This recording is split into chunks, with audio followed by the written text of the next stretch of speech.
안녕하세요. 저는 남편과 함께 건물 청소 일을 하고 있는 40대 중반 여자입니다. 많은 분들 앞에 저희 집안 얘기를 털어놓는 이유는 동서와 저와의 삶이 180도 바뀌게 되는 상황을 맞이하게 돼서 사연을 신청하게 되었습니다. 그동안 동서를 알고 지낸 지 1년 정도 되었는데요. 시동생과 동서가 정식적으로 결혼식을 올리고 부부가 된 건 작년 가을쯤 되겠네요. 동서는 결혼 전에 시댁에도 자주 왕래하면서 좋은 며느리의 이미지를 구축해 나가며 시부모님의 사랑을 한몸에 받고 있었어요. 워낙 잘 사는 집안이라 저희 집안과는 비교 자체가 안 되었죠. 동서는 젊은 나이임에도 부모님의 재력으로 건물주라는 타이틀을 가지고 있으면서 저희 부부에게 건물 청소를 맡겨 주었습니다. 작은 동네에서 일반 상가나 다가구 주택 정도의 청소를 해왔었는데 동서의 소유로 되어 있는 15층 빌딩 건물 청소는 생각보다 방식이 많이 달랐어요. 저희가 그동안 청소해왔던 방법이 아닌 동서가 원하는 대로 해줘야만 하는 상황이었죠. 보통은 남편이 견적을 내고 일주일에 2번에서 많게는 3번 정도 청소가 이루어지는데요. 동서의 건물 안에 청소하시는 분들이 상주에 계셔서 저희는 외부 유리창이나 청소가 힘든 곳 위주로 담당하게 돼서 일주일에 1번만 가는 걸로 결정을 하게 되었죠. 그런데 동서에게 돈을 받고 일을 하는 입장이 되면서부터 조금씩 문제가 생기기 시작했습니다. 빌딩 건물을 청소해주면서 받는 돈은 한 달에 100만 원 정도였고 그 안에는 부수적인 비용들까지 포함되어 있었기 때문에 이것저것 소모품 나가고 저희와 같이 일을 하는 직원분 몇 분에게 일당으로 들어가면 남는 건 없다고 봐야 했지만 가족이 되었다는 이유 하나만으로 저희 부부는 동서의 빌딩을 관리해 주었습니다. 그런데 어느 날 동서가 저를 잠깐 사무실에서 따로 보자며 손짓을 하길래 한창 청소를 하고 있던 상황이라 지저분한 몸 상태로 동서를 마주하는 게 좀 그랬지만 무슨 일인지 몰라 일단 사무실로 따라 들어가게 되었습니다. 무슨 일 때문에 불렀냐고 물어보니 동서는 저희 청소 상태에 대해 지적을 하기 시작했어요.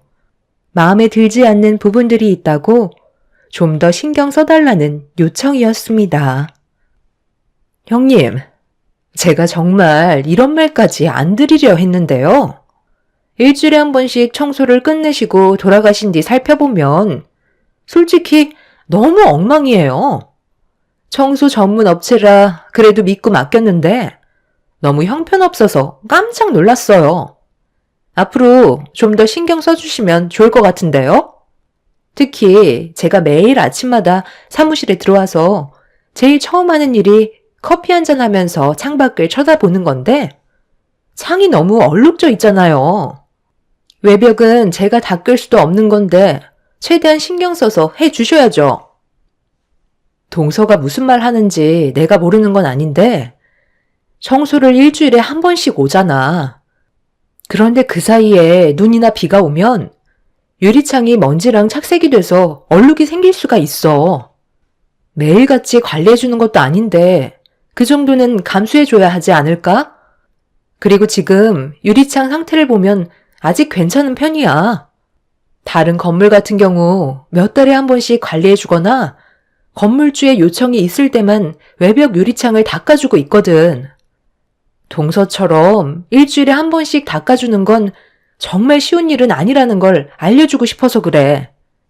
층수가 적은 것도 아니고 15층이나 되는 빌딩인데 남편 포함 남자 직원 2명에 나는 실내에서 부수적으로 청소를 해주고 있잖아. 솔직히 100만 원으론 남는 게 하나도 없다고. 그래도 동서는 가족이기 때문에 아무런 조건 없이 관리해주고 있는 건데 너무 타이트하게 조이지 않았으면 좋겠어. 일단 오늘은 밖에 살짝 비도 오고 바람도 꽤 많이 부는 편이라 외벽 창문 청소는 힘들 것 같다고 했거든? 다음 주에나 해야 될 것 같아. 그러니까 지금 꼴랑 100만 원 주면서 제가 너무 바라는 게 많다고 얘기하는 거네요. 남는 게 하나도 없는데 뭘 자꾸 요구하냐는 거잖아요. 제 말이 맞죠? 동서, 무슨 말을 그렇게 해. 그만큼 우리는 정말 신경을 많이 써준다고 설명해주고 있는 거잖아. 우리는 한 번도 동서한테 불만을 가진 적이 없었다고. 말투가 그렇잖아요. 100만 원으로 남는 게 없는데 너무 타이트하게 관리하는 것 같으니 돈을 더 올려주던지 아니면 그냥 입 다물고 있으라는 거잖아요. 밖에 비가 오던 바람이 불던 타당하게 돈을 지불했으면 일하는 날에는 무조건 관리해줘야 하는 게 맞는 거잖아요. 저는 창밖에 얼룩진 거 보고 싶지 않아요. 지금 밖에 비가 오는데 닦아봤자 의미가 없잖아. 그리고 원칙상 날이 좋지 않으면 절대 외벽 청소는 하지 않아. 큰 사고로 이어질 수도 있는 상황이라고. 그러니까 제 말을 듣지 않겠다는 거네요. 그리고 한 가지 더 지켜줘야 할 게 있는데요. 앞으로 엘리베이터에는 탑승하지 않았으면 좋겠어요. 한두 명 이용하는 시설도 아니고 저희 건물에 방문해주신 많은 분들이 엘리베이터에 올라타는데 솔직히 형님, 지금 몸 상태가 너무 더럽잖아요. 여기 상주에 계시는 아주버님께서 화장실 청소하시고 엘리베이터 내부도 닦아주시는데 힘들게 청소해 놓은 거 형님이 전부 다 더럽히신다면서요? 앞으론 계단으로 이용해 주세요. 내가 타면 엘리베이터가 더러워진다고? 청소를 하다 보면 몸에 먼지가 좀 묻을 수도 있는 건데 지금 그걸 가지고 트집을 잡는 거야? 트집이라뇨? 저는 당연한 권리를 요구하는 거라고요. 돈을 적던 많던 일단 드렸잖아요. 그럼 제가 시키는 건 당연히 해야죠. 여기 건물에서 일하시는 분들은 토 하나 안 달고 굽신거리는데 형님이 제 말에 불만을 가지시니 상당히 불편하네요. 지금 당장 제가 요구하는 것들 처리해 주셨으면 좋겠어요. 그만 나가주세요. 동서의 무리한 요구에 저는 당황하고 말았어요.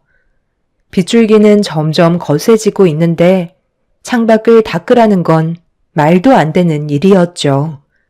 억지만 부리는 동서와 더 이상 대화를 해봤자 오히려 상황만 악화가 될 게 뻔해 보여 일단 남편에게 돌아갔어요. 천장 청소와 내부 창을 닦고 있는 남편을 불러 좀 전의 상황에 대해 얘기하자 저와 똑같이 얼굴이 굳어져서 남편은 동서를 만나러 가겠다며 사무실로 들어갔어요. 그리고 확실하게 안 되는 부분들을 짚고 넘어가게 되었죠. 동서는 저와 얘기할 때와 다르게 남편이 얘기하자 동서는 더 이상 아무 말도 하지 않았습니다. 하지만 표정 관리는 되지 않았죠. 그렇게 동서의 빌딩 청소를 끝내고 집으로 돌아왔는데 시동생이 남편한테 전화를 걸었더라고요. 아무 생각 없이 받은 남편은 갑자기 화를 내더니 시동생에게 막말을 퍼붓기 시작했어요. 너 지금 뭐라고 그랬어? 그 정도는 해줄 수 있는 거 아니냐고? 지금 밖에 앞이 안 보일 정도로 비가 쏟아지고 있는데 외벽 창문을 닦으라는 게 말이 되냐고? 작은 건물도 아니고 15층 빌딩이라 시간도 하루가 걸리는 일에다가 상당히 위험한 작업인데 지금 나보고 무리하게라도 일을 하라는 거냐? 맨날 밥 먹고 그 일만 하는데 그 정도 부탁 들어주는 게 뭐가 그렇게 어렵다고 꼭 그렇게까지 했어야 돼? 형 때문에 지금 우리 집안 분위기 이상해졌잖아. 그럼 너는 형이 재수 씨의 요구대로 창문 청소를 하다가 떨어져도 상관없다는 거야? 너 원래 그렇게 이기적이었냐? 사람보다 일이 우선이야? 지금 어디서 형한테 대들고 있어? 차라리 이런 식으로 할 거면 다른 사람 구하라고 그래. 일주일에 한 번씩 15층 건물 청소하는데 100만 원 주는 곳이 어디 있어? 가족이니까 그냥 관리해 주는 건데 감사하게 생각해야지. 잘 알지도 못하면서 또다시 이런 식으로 전화한다면 그땐 형도 더 이상 참지 않을 거니 그런 줄 알아라. 시동생은 자기 형이 다칠 수도 있을 만큼 위험한 작업인데도 자기 마누라의 말을 들어주지 않았다고 불만을 털어놓고 있었습니다. 듣고 있던 남편은 결국 화가 머리끝까지 차올라 난리를 치고 말았네요. 돈을 주고 일을 시키는 입장이라고 해서 남을 함부로 대하는 건 확실히 잘못된 거였고, 저희는 그런 동서의 잘못된 행동들에 대해 바로 잡으려 했을 뿐이었죠. 그런데 이 문제가 엄청나게 큰 파장을 불러일으키게 될 거라곤 전혀 상상하지 못했습니다. 시부모님께서 주말에 가족 모두를 불러 모으시더니 함께 모여 식사하는 자리에서 시모가 저와 남편에게 한마디 하셨고, 그 말을 듣던 남편은 동서를 보면서 소리를 질렀네요. 재수씨, 지금 뭐 하는 거죠? 저희랑 싸우자고 이러는 거예요? 도대체 왜 이렇게까지 하는 거죠? 가족들끼리 이간질 시키면 좋아요? 제가 저번에 충분히 설명해 줬는데 왜 이렇게 억지를 부려요? 차라리 그냥 다른 사람 구하는 게 좋을 것 같고, 이런 식으론 나도 더 이상 일을 해줄 수 없습니다. 재수씨는 최대한 빨리 다른 업체 알아보고 비가 오든 눈이 오든 외벽 창문을 닦아줄 수 있는 사람이 있는지 한번 구해보세요. 제가 장담하는데 재수씨가 원하는 조건 아무도 들어줄 사람 없을 거예요. 자기 목숨을 담보로 15층 빌딩에서 매달려서 일을 하는데 꼴랑 100만 원으로 그런 무리한 요구를 들어줄 것 같아요? 막내 며느리가 서운해서 그랬대잖아.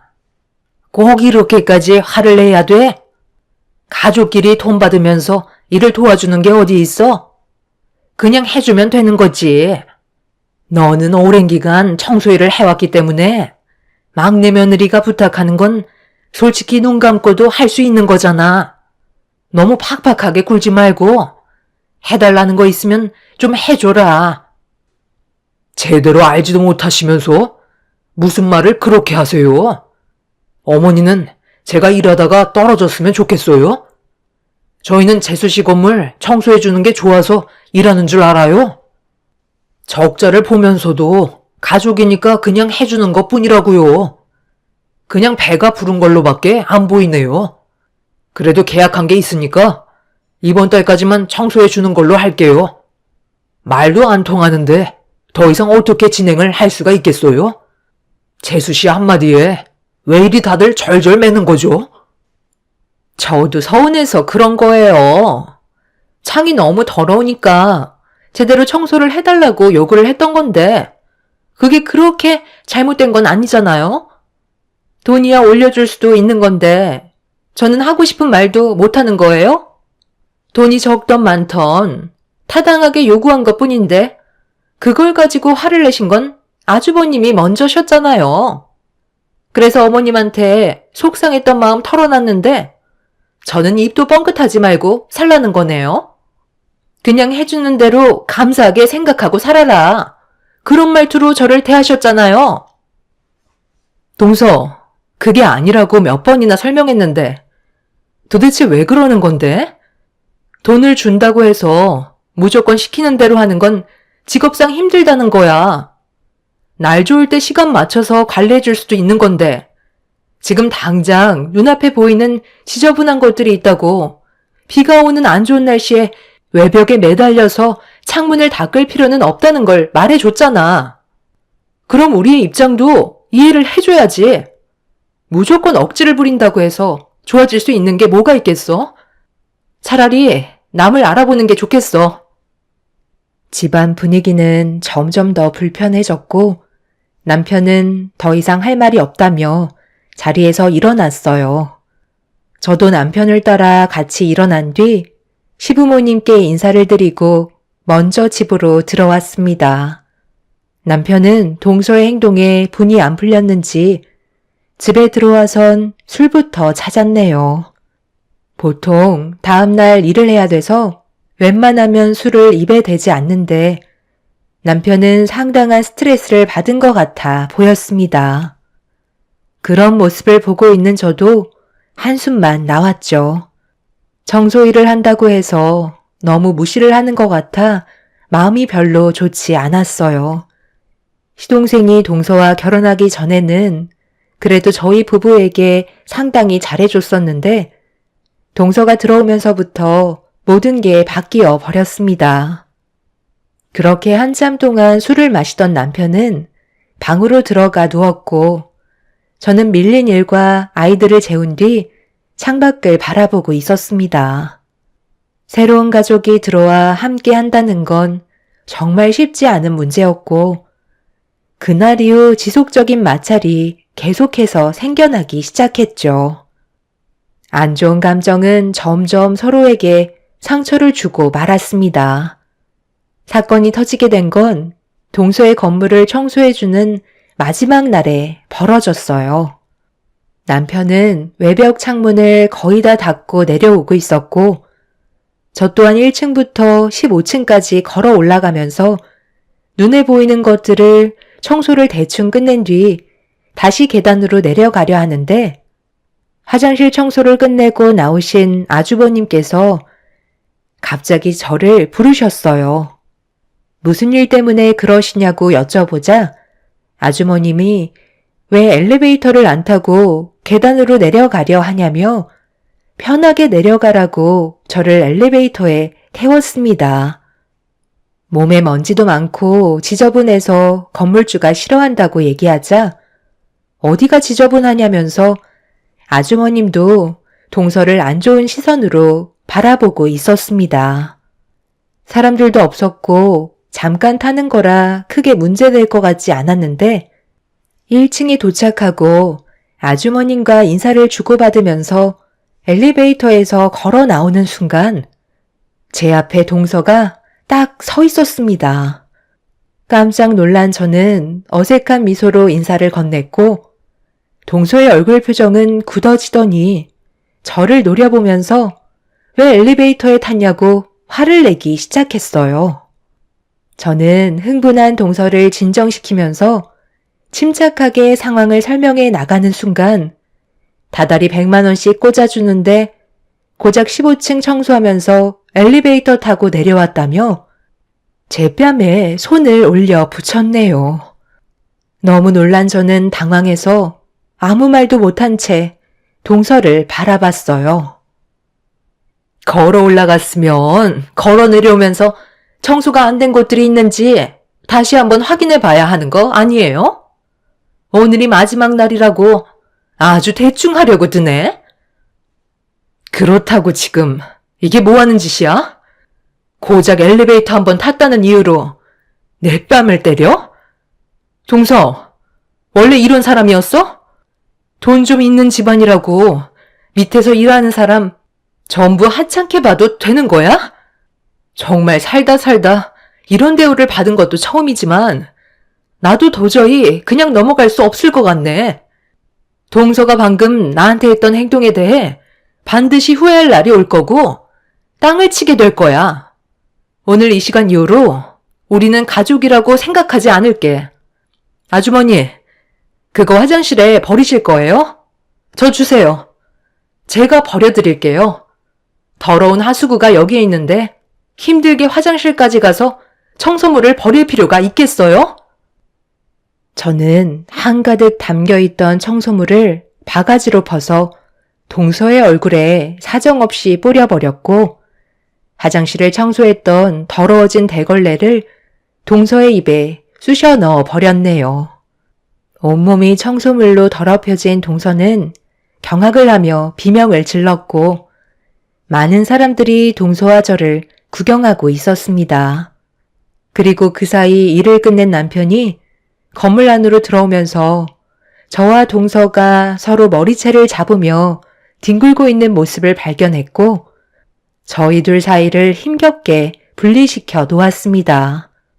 사색이 된 얼굴로 저와 동서를 바라본 남편이 무슨 일이 있었는지 물어보길래 제가 상황을 설명하니 남편은 저보다 더 분노하게 되었고 동서에게 청소물을 전부 다 부어 버렸네요.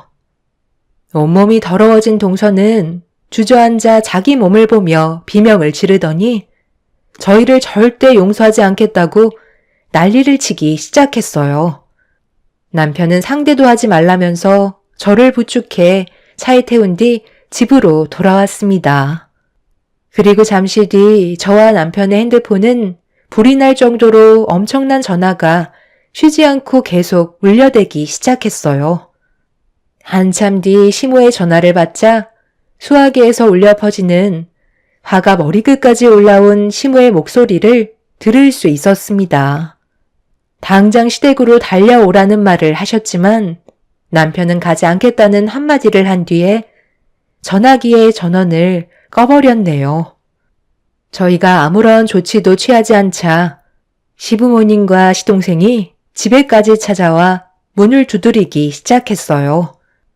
남편은 절대 열어주지 않았고 한참 동안 집 앞에서 난리치던 시댁 가족들은 결국 돌아가고 말았습니다. 저희 부부는 앞으로 어떻게 이 문제를 처리해 나갈지 고민을 하고 있었는데 남편이 가족들과의 인연을 끊어버리고 사는 게 좋을 것 같다며 다른 지역으로 이사해서 서로 연락 안 하고 살고 싶어 했어요. 저희 편은 단 한 명도 없다는 거에 많은 상처를 받은 것 같아 보였습니다. 그날 이후 남편은 다른 집을 알아보기 시작했고 한동안 조용했어요. 분명 시댁 식구들이 계속 찾아오던지 동서가 난리를 쳐야 되는 게 맞는 건데 생각했던 거와 다른 상황으로 흘러가자 남편에게 제가 걱정하는 것들에 대해 고민을 털어놓자 남편은 신경 쓰지 말라면서 때되면 다시 한번은 부딪히게 되어 있다고 이사 날짜가 잡혔다고 저에게 알려주었네요. 저는 남편만 믿고 따라가면 되는 거라 더 이상 신경 쓰지 않고 있었어요. 그렇게 저희는 다른 지역으로 이사를 하기 위해 이삿짐 센터를 불러 짐을 실은 뒤 새로운 집으로 이사를 하게 되었고 정신없이 짐 정리를 끝낸 뒤 한숨 돌리고 있는데 남편의 핸드폰으로 시동생한테 다시 전화 오자 남편이 받더라고요. 나는 너한테 할 말이 없는데 너는 나한테 할 말이 많은가 봐. 정작 피를 나눈 가족은 나 몰라라 하는 너랑은 인연 끊을 거니까 2번 다시 연락 안 했으면 좋겠다. 형, 내 말 좀 들어봐. 지금 당장 우리 좀 도와주면 안 돼? 많이 급해서 그래. 세실이네 가족이 부도가 났대. 이번 전염병 사태로 인해 꽤 큰 타격을 입었었는데 버티면 언젠간 좋아질 거라 생각해서 무리하게 끌고 왔었는데 결국 빚만 엄청나게 떠안게 생겼나 봐. 지금 한 푼이라도 아쉬운 시점이라 형의 도움도 필요할 것 같아. 우리 가족들은 전부 다 세실이네 가족한테 금전적으로 지원을 해둔 상태야. 세실이도 과거에 잘못된 일은 전부 잊어버릴 테니 도와줬으면 하더라고. 형도 알겠지만 세실이네 아버님께서 지금 건물을 전부 다 매각하셨어. 불어난 빚 때문에 어쩔 수 없는 결정이셨던 것 같아. 마지막으로 세실이가 가지고 있던 빌딩도 아버님께서 처분하신대. 한순간에 이렇게 무너질 줄 몰랐는데 앞으로 어떻게 하면 좋을지 모르겠어. 너무 앞이 캄캄하다고. 그래서 그동안 연락이 없었던 거냐? 어쩐지 뭔가 이상하다곤 생각했었는데 재수씨네 집안이 부도가 나서 집안에 비상사태가 된 거였구만. 뭐 어쩌겠어. 운영을 잘못한 탓이니 현실을 받아들여야지. 나는 도와줄 생각 전혀 없고 앞으로는 너 앞에 나타날 일도 없을 거다. 재수씨의 빌딩까지 처분할 정도면 빚도 어마어마할 텐데 우리가 가지고 있는 재산으론 숨도 돌리지 못할걸. 어찌됐든 나는 도와줄 생각 조금도 없으니 2번 다시 연락하지 마라. 남편이 전화를 끊자마자 시부모님께 다시 연달아 전화가 왔고 남편이 받지 않자 제 전화로 계속 연락을 취하셨어요. 그동안 갑자기 연락을 하지 않고 찾아오지 않으셨던 이유는 동서의 집안에 심각한 문제가 생겨서 그랬던 거였네요. 동서는 끝까지 전화가 온 적은 없었지만 시동생이 남편에게 도와달라며 소식을 전하는 걸로 어떤 상황인지 대충 알 수는 있었습니다. 동서가 애초부터 저희 부부에게 잘했다면 이런 관계까지는 오지 않았을 텐데 모든 건 전부 동서 탓인 거였죠. 저희는 남편과 함께 다시 일을 시작하면서 일거리를 점점 더 늘렸고 오랜 기간 남편과 관계를 유지하고 있었던 거래소 사장님한테 오래간만에 연락이 왔습니다. 괜찮은 매물들이 꽤 많이 나왔다면서 남편 보고 한번 방문해달라고 부탁을 하셨어요. 저희는 일을 마친 뒤 거래소에 발을 들였는데 누군가 거래소 사장님과 대화를 주고받고 있었습니다. 뒷모습과 말투가 익숙했는데 저희가 들어오는 소리에 고개를 돌린 여자는 다름 아닌 동서였네요. 사장님은 저희 남편을 반갑게 맞아주면서 손님이 오셨으니 잠시 기다리라며 커피를 건네주셨습니다. 동서는 저희 부부를 보곤 얼굴을 급하게 돌렸고 거래소 사장님은 빌딩을 매입할 사람이 나타나면 다시 연락드리겠다고 동서에게 명함을 건네주셨네요. 동서와 저희는 얼굴을 마주했지만 서로 아는 척하지 않았어요. 저번에 말씀하신 매물이 이번에 나왔거든요. 거래 금액은 20억 정도로 보시면 될 것 같습니다. 그리고 이건 새롭게 건물 청소 요청한 이력들입니다. 이제 사장님께서도 건물주가 되시는 거네요. 첫 스타트인 만큼 앞으로 잘 풀리셨으면 좋겠습니다. 이번에 사업도 더 크게 확장하신다면서요? 그렇긴 한데 사장님께서 많이 도와주셔야죠. 매번 저희 쪽에 연결해 주셔서 많은 도움이 되고 있습니다. 앞으로도 잘 부탁드릴게요. 이따가 저녁 식사 같이 하실까요? 20억 건물을 살 돈 있었으면서 우리 집안 상황 모르는 것도 아닌데 매몰차게 그렇게 나와야 했어요? 20억짜리 건물 가지고 건물주라니 웃기지도 않네. 동서한테는 푼돈일지 모르겠지만 우리는 정말 힘들게 벌어모은 돈으로 이뤄낸 결과물이거든. 남의 인생 함부로 얘기하지 말아줬으면 좋겠어. 그리고 지금 동서 집안은 부도 났다며? 20억도 없는 거 아니야? 돈 많다고 자랑하며 남을 하찮게 대하더니 꼴 좋네. 결국 뿌린 대로 거두는 거라고. 언젠가 그렇게 될 줄 알았어. 이제 동서는 건물주도 아니네. 앞으로 돈 버는 게 얼마나 힘든지 한번 겪어봐. 금수저였던 동서가 사회생활이 얼마나 어려운 건지 느껴봐야 돈의 소중함을 느끼지. 정 갈 데 없으면 우리 밑으로 들어와서 일해도 돼. 돈 벌겠다는데 청소일 정도는 하게 해줄 수 있어. 내가 정신 나갔다고 형님 밑에서 더러운 청소일을 할 것 같아요? 저는 절대 그렇게 일할 생각 없다고요. 보고 싶지 않은 얼굴 더는 마주치기 싫네요. 동서는 저희가 건물주가 됐다는 거에 배가 아픈지 말 한마디 안 붙이다가 아는 척을 하더라고요. 그런 동서가 참 안타깝게 느껴졌고 집안이 부도가 났다 해도 그 성격 절대 버리지 못할 것 같아 보였습니다. 그렇게 동서와 저희는 그날 이후 2번 다시 얼굴을 마주하지 않고 있지만 문제는 시부모님께서도 동서네 가족이 다시 일어날 수 있을 거라는 기대에 부풀어 많은 돈을 지원해 줬다가 결국 같이 주저앉게 되는 상황까지 오고 말았습니다. 동서가 저희 부부한테 20억의 재산이 있다는 걸 시부모님께 말씀드렸는지 도와달라는 연락이 쉬지 않고 오고 있네요. 남편은 힘들게 이끌어온 우리 가족까지 무너지는 걸 원치 않는다며 전화번호까지 바꿔버렸네요. 확실하게 인연을 끊어내 버린 만큼 두 번 다시 마주치지 않았으면 좋겠어요. 건물 쥐고 돈이 많다고 해서 남을 함부로 대하는 그런 사람들은 언젠가 더 크게 되돌려 받게 된다는 걸 알 수 있었습니다. 앞으로 저희 가족의 삶은 행복만 가득했으면 좋겠네요. 감사합니다. 안녕하세요. 저는 40대 여자입니다. 최근에 정말 황당한 경험을 해서 사연을 신청하게 되었는데요. 제 이야기는 7년 전에 전 남편과 결혼을 하고 나서부터 시작이 되네요.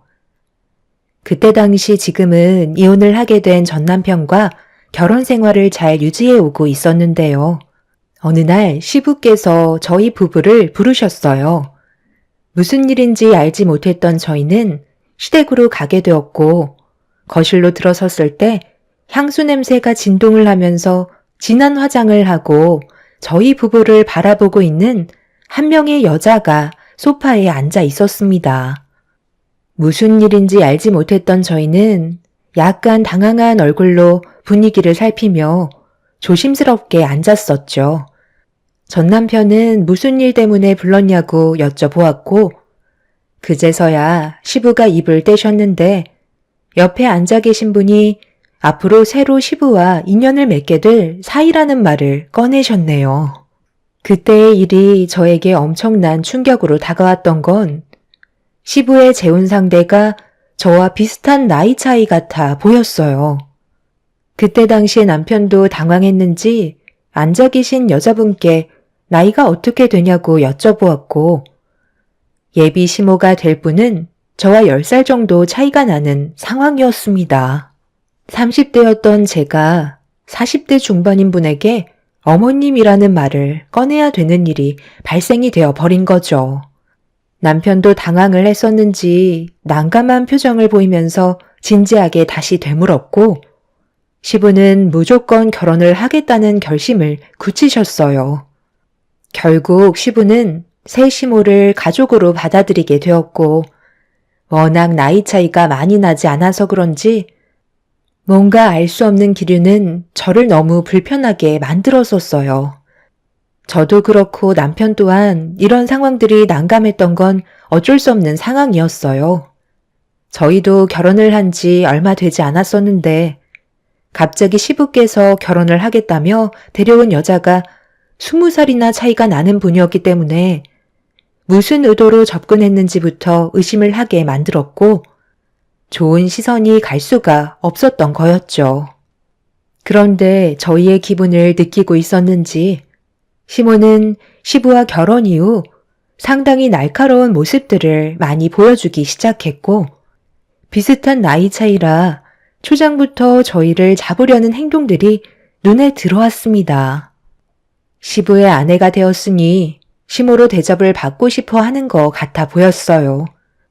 그래서 저희는 최대한 기분을 맞춰드렸고 시모로 받아들였지만 날이 가면 갈수록 여러 가지로 저를 너무 힘들게 만들었어요.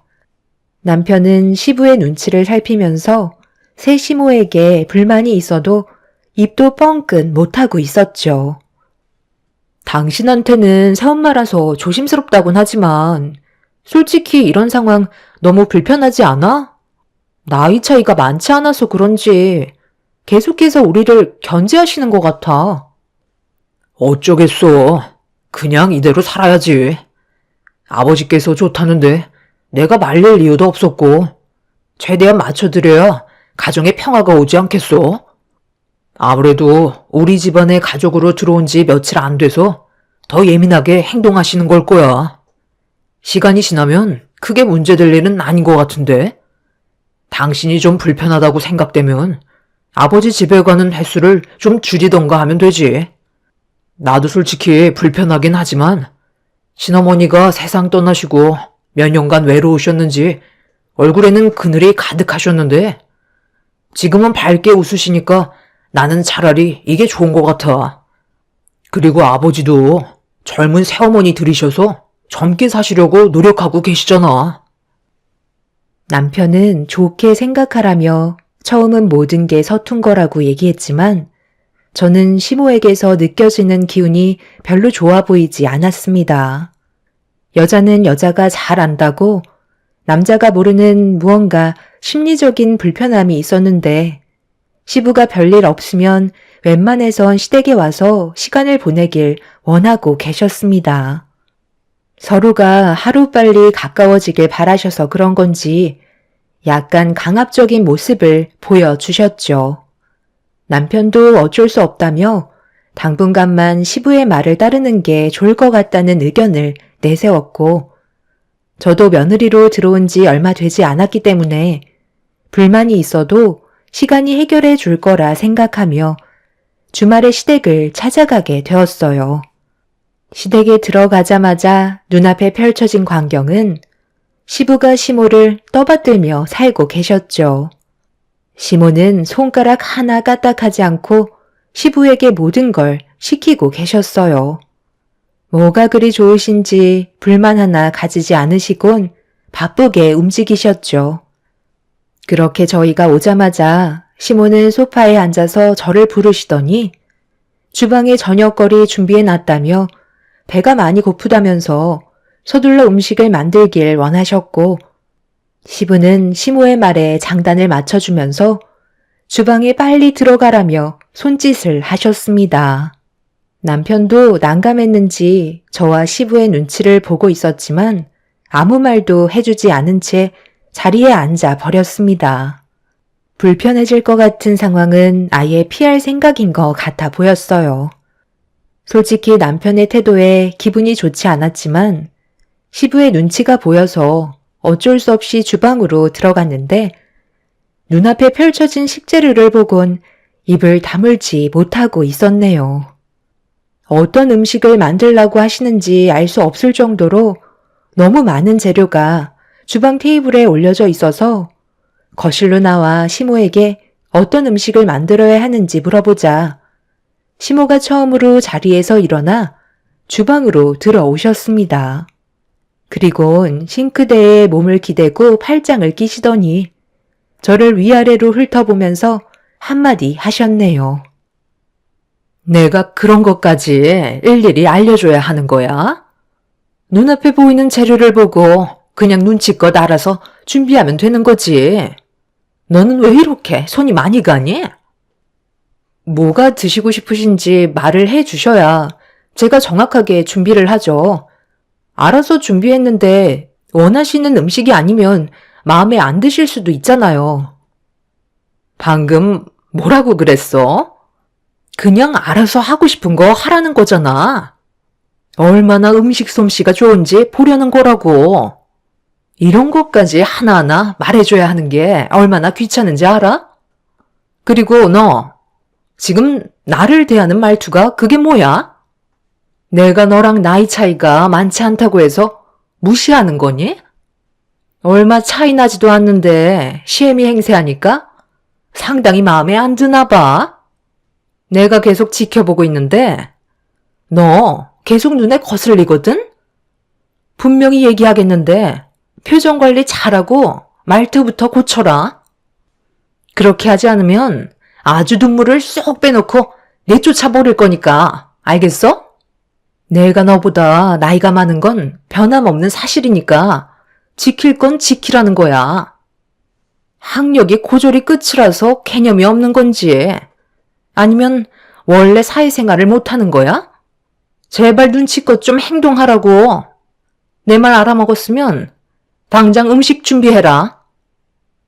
주방이 시끄러워지자 시부와 남편이 급하게 달려왔고 시부는 시모에게 다가가 무슨 일이냐고 물어보자 시모는 음식 좀 준비하라고 했는데 제가 말투부터 표정이 좋지 않아서 따끔하게 한 소리 했다며 자기가 나이가 어려서 무시당하는 것 같다고 갑자기 눈시울을 붉히시더니 남편과 시부가 보는 앞에서 눈물을 쏟아내기 시작했어요.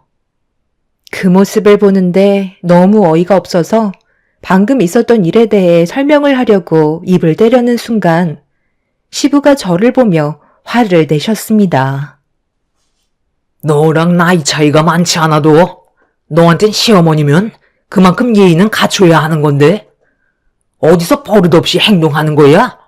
아직 서로 모르는 게 많고 맞춰가려면 최대한 배려하고 이해해야 되는 거라고. 내가 저번에도 말을 했었는데 지금 시애비 말까지 무시하는 거냐? 군말 말고 지금 당장 시어머니께 사과드리지 못해? 아버님, 왜 저한테만 뭐라고 하세요? 방금 설명드렸잖아요. 어떤 음식을 해야 하는지 몰라서 여쭤본 것뿐인데 그런 것까지 일일이 설명해줘야 하냐며 오히려 저한테 뭐라고 하셨다니까요? 저도 이 집안의 며느리로 들어왔고 아버님께서 얘기하신 대로 최대한 예의 갖추면서 조심하고 있는데 그런 식으로 말씀하시면 너무 서운하죠. 아버님은 새 어머님밖에 안 보이세요? 그렇게 하신 행동들이 오히려 더 안 좋은 분위기를 만들어가는 거라고요. 너 지금 내 말에 대드는 거냐? 아들, 네가 여자 하나 잘못 데려와서 우리 집안이 문제가 생겼다. 이래서 집안에 여자가 잘 들어와야 한다는 거야. 당신 지금 아버지한테 그게 뭐하는 태도야? 죄송하다는 말 한마디 하면 끝나는 걸 왜 이렇게 일을 크게 만들려는 거야? 빨리 사과드리지 못해? 방금 충분히 상황 설명했잖아. 내가 잘못한 게 있어야 사과를 드리지. 아버님 정말 죄송한데요. 저는 이런 기분으로 이 집안에 더 이상 못 있겠어요. 오늘은 이만 돌아가 볼게요. 나는 오늘 친정에 가 있을 테니까 당신은 여기 있던지 아니면 집에 가 있던지 알아서 해. 내가 이런 대접 받으려고 당신이랑 결혼했는 줄 알아? 저는 너무 어이가 없어서 시댁에 들어온 지 얼마 되지도 않았는데 짐 챙겨서 현관문을 박차며 밖으로 나왔어요. 제가 왜 욕을 먹어야 하는지도 모르겠고 일방적으로 저한테만 잘못이 있다는 시댁 식구들에게 너무 큰 실망을 하게 되었네요. 거기에다가 내 편이 되어줘야 될 남편은 오히려 시부와 새 시모의 편을 들어줬을 때 처음으로 남편과 결혼한 걸 후회하게 되었습니다. 결국 주말에는 집에 가지 않고 친정에서 보내게 되었어요. 부모님께서 갑자기 찾아온 저를 보며 무슨 일이 있었냐고 물어보시길래 모든 걸 솔직하게 얘기하고 싶었지만 부모님께 괜한 걱정 끼쳐드리고 싶지 않았고 일단 저부터 머릿속을 정리하는 게 우선이었던 터라 나중에 설명드리겠다며 대충 넘어갔지만 부모님께서는 대충 눈치를 채신 것 같아 보였어요. 그렇게 주말에 친정에서 머리를 식힌 다음 늦은 저녁쯤에나 집으로 돌아갔는데 남편이 화가 잔뜩 난 얼굴로 분위기를 잡고 있었습니다. 그 모습을 보는데 별로 말도 걸고 싶지 않아 방으로 들어가려 하자 남편이 벌떡 일어나 저를 거실 한가운데로 밀쳤습니다. 뭐 하는 거냐고 소리를 지르자 남편은 되려 저보다 더 큰 소리로 화를 내며 막말을 퍼붓기 시작했어요. 그걸 몰라서 물어? 당신 때문에 내가 얼마나 난감했는지 알아? 아무리 화가 나도 그렇지. 그런 식으로 나가면 나보고 뒷수습을 어떻게 하라는 거야? 그럼 당신이 내 편을 들어주지도 않고 아버님이랑 새어머님 편만 들어주는데 내가 거기에 더 있어야 될 필요가 있는 거야? 내 입장에서는 조금도 이해해주려 하지 않았잖아. 더 이상 길게 말해봤자 대화도 안 통할 것 같아서 나온 건데 그게 뭐가 잘못됐어? 지금 나 상당히 피곤하거든. 오늘은 서로 건들지 않는 게 좋을 것 같은데? 어찌됐든 나는 잘못한 게 조금도 없으니까 내가 먼저 사과드릴 거라는 기대는 하지 마. 당신한테도 정말 실망이야. 그럼 내가 그 자리에서 당신 편을 들면 집안 싸움밖에 더 나? 나는 최대한 좋게 끝내려 했을 뿐이라고. 당신이 오히려 모든 걸 다 망쳐놓은 거야. 내가 그때 나오지 않았다면 더 큰 싸움으로 번졌을지 몰라. 당신은 새어머님 보면 몰라? 성격 장난 아니야. 당신 집안을 통째로 삼킬지도 모른다고. 눈빛이 남들과는 다르다는 거야. 내가 봤을 때 새어머님은 아버님 재산 보고 들어온 것 같아. 그것 말고는 솔직히 이유가 없잖아? 20살이나 차이가 나는데 상식적으로 이해가 안 되잖아. 돈 말곤 새어머님이 접근할 이유가 없어. 당신 집안 망하기 전에 두 분 하루라도 빨리 갈라서게 하는 게 좋을 거야. 당신이 뭘 안다고 그래? 두 분 사이가 얼마나 좋은데. 괜히 젊은 분이 시어머니로 들어와서 대우해주기 싫다는 걸로밖에 안 보이거든. 남편과는 더 이상 대화할 가치도 없는 것 같아 남편을 밀친 뒤 방으로 들어와 버렸습니다. 이미 남편의 행동에 정이 뚝 떨어져 버린 저는 차라리 아이를 가지기 전에 이혼을 하는 게 좋을 것 같다는 생각을 하게 되었고 머릿속에 이혼이 떠나가질 않았어요. 그만큼 남편에 대한 실망을 너무 크게 하게 되었죠. 그렇게 남편과 냉전의 상태가 되었고 제대로 된 결혼 생활을 유지하지 못하고 있는 상태에서 제가 시댁에도 가지 않고 버티고 있자 시모가 저희 집을 찾아오게 되었네요. 남편은 시부와 따로 시간을 보낸다며 일찍 나갔는데 전부 다 계획적으로 보였어요. 남편이 나가자마자 몇 시간 뒤에 새 시모가 집으로 찾아왔었거든요. 내가 왜 찾아왔는지 알지?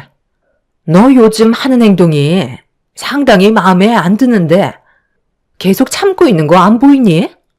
적당히 했으면 고개 숙이고 들어와야지. 언제까지 이런 식으로 행동할 건데?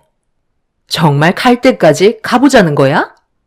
어차피 네가 나한테 불편한 존재라면 이 집안에서 충분히 내쫓아 버릴 수 있거든. 그래서 저랑 그이랑 이혼하게 만드시려고요? 그래서 얻으시는 게 뭔데요? 솔직하게 얘기해 보세요. 상식적으로 전혀 이해가 되지 않아서요. 아버님 재산 보고 접근하신 거죠? 결혼하시자마자 외제차 뽑으시고 명품 쇼핑 다니시면서 사치를 즐기고 계시잖아요. 누가 봐도 충분히 오해할 만큼 돈을 쓰고 계시잖아요? 내가 돈을 많이 쓰든 말든 그게 너랑 무슨 상관이야? 돈 많은 남자가 나 좋다고 따라다니는 건데 마다할 이유가 전혀 없잖아? 네가 뭘 알겠어. 세상은 사랑보다 돈이 전부야. 그걸로 모든 게 판가름 난다고. 나는 이 집안에 끝까지 붙어 있을 거고 방해가 되는 요소가 있다면 전부 다 처리할 생각이야. 그러니 네가 이 집안의 며느리로 있을 거면 내 말에 순종하고 조용히 따르는 게 좋을 거야. 그렇게 하지 않는다면 너희 둘은 무슨 수를 써서라도 이혼하게 만들 거다. 근데 이거 어쩌죠? 저는 하라는 대로 무조건 행동할 만큼 멍청하지 않거든요. 그리고 이혼하게 만들겠다고요? 그건 제가 알아서 선택할 문제예요. 남의 인생을 함부로 결정하려 들지 마세요. 볼일 끝났으면 이만 돌아가 주시겠어요? 연락도 없이 찾아오셔서 상당히 불쾌하네요. 저는 약속이 잡혀 있어서 서둘러 나가봐야 하거든요. 대학도 안 나온 하품질 주제에 어디서 나를 가르치려 드는 거야? 내가 오늘 왜 여기 온 줄 알아? 네가 가지고 있는 그 버르장머리를 뜯어 고치려고 왔다. 새 시모는 저에게 달려와 순식간에 머리채를 잡더니 좌우로 흔들어 버렸고 저도 당하고만 있는 성격은 아니라 똑같이 머리채를 잡고 흔들어 버렸어요. 결국 집안은 아수라장이 되어버렸고 새 시모와 저는 집안을 뒹굴면서 절대 먼저 손을 놓지 않았습니다. 서로 비명을 지르며 고통을 참고 있는데 그 사이 남편과 시부가 현관문을 열고 들어왔네요. 시모와 제가 머리채를 잡은 채로 뒹굴고 있는 모습을 보자 남편과 시부는 급하게 달려와 힘들게 떼어 놓았는데 그 순간 시부가 시모한테 대들었다는 이유로 제 뺨에 손을 올려 붙였습니다. 너무 당황스러웠고 온몸이 떨려오고 있는데 뒤이어 남편이 그런 저를 보며 이혼하자는 말을 꺼내었어요.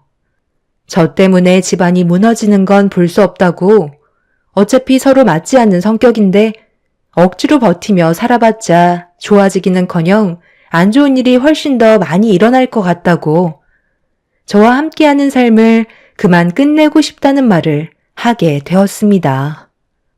시부도 그런 남편을 거들면서 차라리 잘 됐다며 더 좋은 여자 소개해주겠다고 바람을 넣고 있었어요.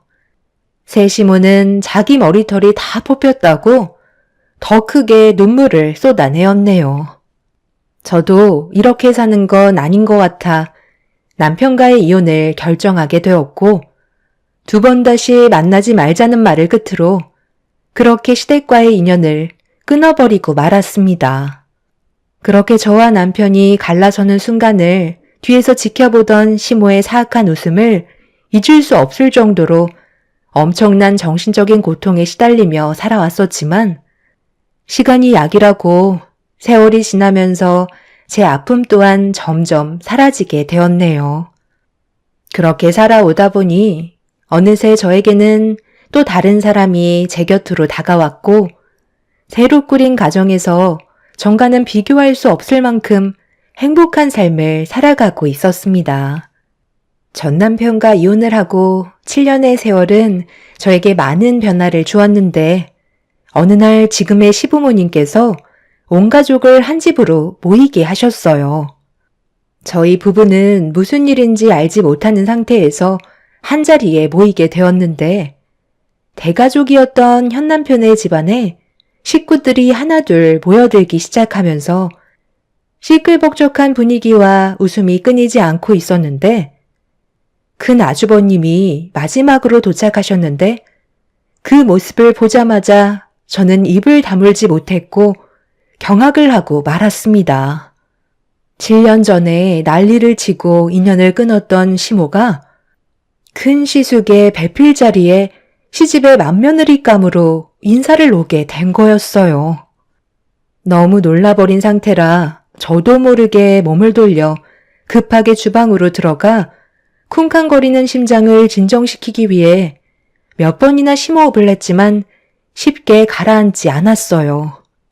시모였던 그 사람이 왜 큰 아주버님의 곁에 있는 건지 이해할 수 없는 상태에서 몰래 고개를 내밀어 거실 쪽을 바라보니 이미 그 사람은 벌써 화기애애한 분위기를 이끌어가고 있었어요.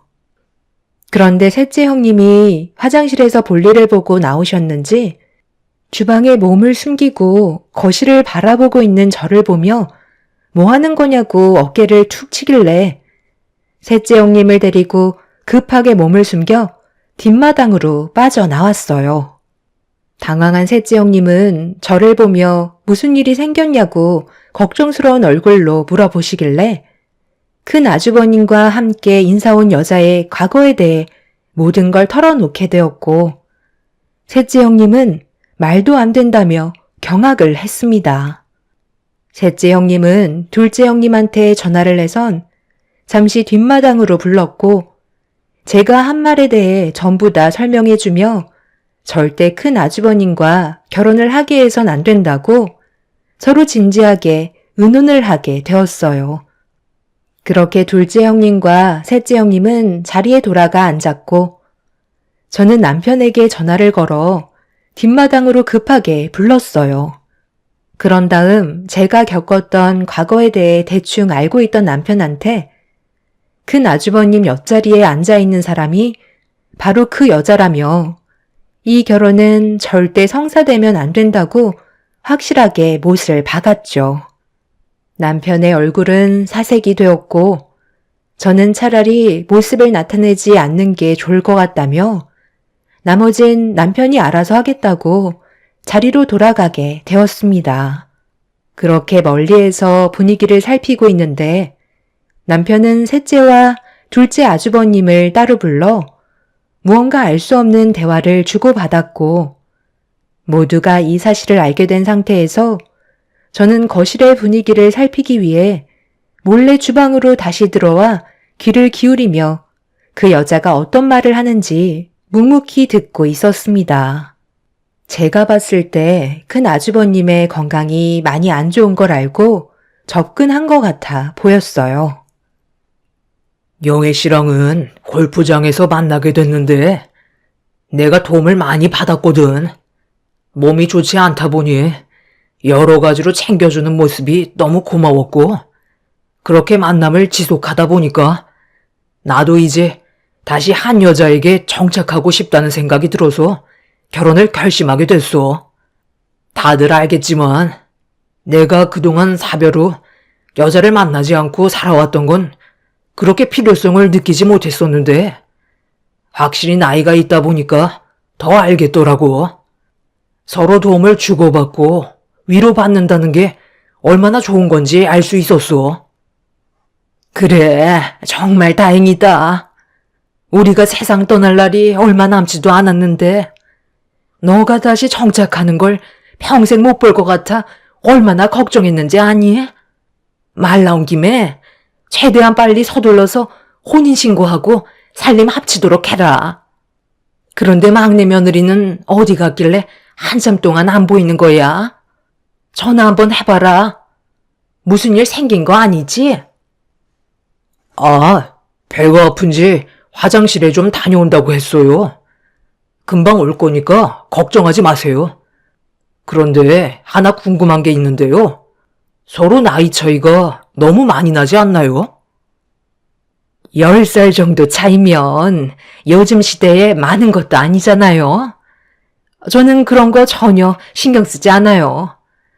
서로 좋기만 하면 되는 건데 나이 차이는 숫자에 불과하죠. 그럼 이번이 초혼이세요? 아니면 재혼이세요? 지금까지 혼자 사셨던 건 아닌 것 같은데. 재혼 맞으시죠? 그럼 혹시 자녀는 있으신가요? 재혼은 맞는데요. 일찍 헤어졌어요. 성격 차이가 너무 심해서 어쩔 수 없이 이혼을 선택하긴 했지만 지금 그게 중요한 건 아니잖아요. 자녀는 없으니까 걱정하지 마세요. 서로 초면인데 생각보다 너무 날카로운 질문들을 하셔서 제가 좀 당황스럽긴 하네요. 어머님, 연세가 8순이신데 너무 정정해 보이세요. 어머님, 저 부르셨다면서요? 배가 아파서 잠깐 화장실에 좀 다녀왔어요. 일단 과일이라도 좀 내올까요? 어머, 안녕하세요. 처음 뵙겠습니다. 그 여자는 저를 보며 밝게 인사를 건네더니 제 얼굴을 보자마자 사색이 된 표정으로 갑자기 딸꾹질을 하기 시작했어요. 전 시모는 제 눈을 피하면서 잠깐 화장실에 좀 다녀오겠다며 급하게 자리에서 일어나길래 저는 시부모님께 과일 좀 내오겠다고 주방으로 들어가는 척 하면서 그 여자를 뒤따라가 붙잡았습니다. 그리고 뒷마당으로 데리고 가서 뭐 하는 짓이냐며 화를 내기 시작했네요. 그녀는 저를 보곤 위아래로 훑어보더니 사악한 얼굴로 변해선 저를 보며 본색을 드러냈습니다. 큰 아주버님과의 결혼을 반대한다는 말을 하자 그 여자는 저에게 가까이 다가오더니 예전처럼 머리털 다 뽑히고 싶냐는 막말을 퍼부었네요. 네가 여기서 새로 가정을 꾸리며 살고 있는 줄은 정말 꿈에도 상상하지 못했는데 너랑 내가 인연이기는 한가 보다. 너도 보면 은근히 돈 냄새 잘 맡는다니까. 네가 내 결혼을 막을 수 있을 것 같아? 저 사람 나한테 정말 빠졌어. 나 없으면 이제 아무것도 못할 정도라고. 아무리 기를 쓰고 반대를 해봐라. 결국 나는 식장에 발을 들이게 될 테고 너는 또다시 나에게 시달리며 살게 될 거야. 하필 들어와도 막내 며느리가 뭐냐? 내 등살 이겨내면서 살아갈 수 있겠어? 전에 꾸린 가정은 어떻게 하고 왜 큰 아주버님 옆에 있는 거죠? 아까 대충 들어보니까 이혼하신 것 같은데 이유가 뭐예요? 저까지 내치셨으면 잘 사셨어야죠. 내 입으로 이런 말 하긴 좀 그렇지만 그 인간 더는 뽑아먹을 게 없었어. 갑자기 사업이 망해서 길거리에 주저앉게 생겼는데 내가 왜 그 집 구석에서 버티고 있어야 돼? 돈 보고 결혼한 건데 돈이 없으면 곁에 있을 필요가 없잖아. 그렇게 이혼을 하고 돈 많은 사람들 중에 건강도 약해서 힘없는 그런 사람 물색하다 보니까 골프장에서 내 눈에 딱 띈 사람이 있었지. 그게 바로 저 사람이야. 돈은 많은데 건강이 안 좋아서 누군가에게 의지는 해야 될 것 같고 내가 그 자리에 앉아서 비 맞춰주고 내가 원하는 걸 다 이룰 수 있는데 이것보다 좋은 건 없잖아. 그래서 저 사람을 선택한 거야. 나이가 먹으면 먹을수록 늙은이들은 젊은 여자를 원하기 마련이거든. 그게 남자의 본능이야. 저 사람은 10살이나 어린 나를 데리고 살아서 좋은 거고 나에게는 돈이 들어오니까 서로 윈윈 아니겠어? 예전처럼 서로 감정 싸움하지 말고 이번에는 잘 좀 지냈으면 좋겠네. 어찌됐든 여기서도 내가 제일 큰 형님이 되는 거잖아. 쓸데없는 행동 보이면 그때보다 더 큰 고통을 주게 만들 거니까 앞으로 조심하는 게 좋을 거야. 그리고 과거에 대해서는 입 다물고 살아. 어차피 너한테도 좋은 기억은 아니잖아. 네, 무슨 말인지 잘 알겠습니다. 정확하게 어떤 이유로 저희 큰형한테 접근했는지 확실하게 알 수 있었네요. 형 봤지? 괜히 형한테 접근한 게 아니라니까. 그 여자는 온 가족이 마당으로 모인 걸 보며 당황해하고 있었고 남편의 핸드폰에는 저희의 모습이 영상으로 고스란히 담겨 있었어요. 형님들이 마당의 영상통화로 남편에게 통화를 연결해 놓은 다음 집안에서 온 가족이 저와 그 여자가 나누던 대화를 전부 지켜보고 있었죠. 큰 시숙은 얼굴이 붉어져선 그 여자에게 많이 실망했는지 화를 삭히지 못하고 있었어요. 전부 다 계획적인 접근이었다는 걸 알게 되면서부터 집안은 난리가 나고 말았죠. 그때는 저에게 힘이 없었지만 지금은 모두가 전부 제 편이었고 온전한 가정을 깨고 싶지 않았던 아주버님과 형님들은 그 여자를 집 밖으로 내쫓아 버렸습니다. 80이 넘으신 시모는 상당한 충격을 받으셨는지 자리로 돌아가 앉으셨고 그 여자는 큰 시숙의 옷깃을 잡으면서 오해라고 애원을 했지만 이미 모든 상황은 끝이 난 상태였어요. 자기가 계획했던 거와 다른 전개로 흘러가게 되자 결국 본성을 드러낸 그 여자는 저에게 달려와 인생에 도움이 안 된다면서 또다시 제 머리채를 잡아 버렸네요. 저는 아무런 저항도 하지 않았고 남편에게 경찰한테 전화를 해달라며 소송 걸어 처리하겠다고 하자 그 여자는 제 머리채를 잡고 있던 손을 급하게 놓더니 도망치기 시작하더라고요. 하지만 남편이 달려가 그 여자를 붙잡았고 뒤이어 경찰이 와서 조사를 받게 되자 충격적이게도 그 여자는 전과가 있는 사람이었습니다. 한마디로 꽃뱀이었던 거죠. 남의 돈만 뜯어먹고 잠적한다든지 사기를 치며 돌아다니다가 결국 또다시 잡히게 되었던 거네요. 저는 그 여자를 절대 용서하지 않았고 소송을 진행한 상태입니다. 사기 전과에 폭행 전과까지 더해졌으니 이번에도 감옥에서 몇 년 썩고 나오게 생겼네요. 조사 결과 큰 아주버님 말고도 꽤 많은 남자들이 그 여자에게 돈을 뜯긴 상태인 것 같아요. 추가적으로 형량이 늘어날 것 같습니다. 2번 다시 그 여자와 마주치는 일이 없었으면 좋겠어요. 아마 지금도 자신이 뭘 잘못했는지 뉘우치지 못하고 있을 것 같네요. 세상의 암적인 존재가 사라졌으니 저희 가정에 앞으로 꽃길만 펼쳐졌으면 좋겠습니다. 제 사연 들어주신 분들, 사람 함부로 믿지 마시고 항상 조심하시길 바랄게요. 감사합니다. 안녕하세요. 저는 순창에 살고 있는 40대 후반 여자입니다. 올해도 어느덧 1월이 지나고 2월이 시작되었네요. 새해에도 정신없이 살다 보니 시간이 정말 빠르게 흘러가는 것 같습니다. 결혼한 지도 벌써 10년이나 흘렀고 지금은 저희 부부도 안정적으로 자리를 잡아 큰 걱정 없이 살아갈 수 있을 정도까지는 만든 것 같습니다. 지금의 행복이 앞으로 계속해서 지속이 되면 좋겠지만 사람 인생 워낙 우여곡절이 많다 보니 언제 또 무슨 일이 일어날지는 아무도 모르겠죠. 그래서 항상 뭐든지 신중하게 결정하고 조심하려는 습관을 가지려고 합니다. 그런데 이번 명절에 새 동서가 갑자기 저희 집을 찾아와 무릎을 꿇고 오열을 했습니다. 저에게 무언가를 원하고 있다는 걸 알고 있었지만 그에 따른 답변을 해줄 수가 없었습니다. 처음부터 새 동서들과 저는 사이가 별로 좋지 않았는데요. 그 이유가 10년 전에 남편과 결혼을 하기 위해 시댁에 인사를 왔을 때 이미 새 동서들은 먼저 시집을 온 상태였죠.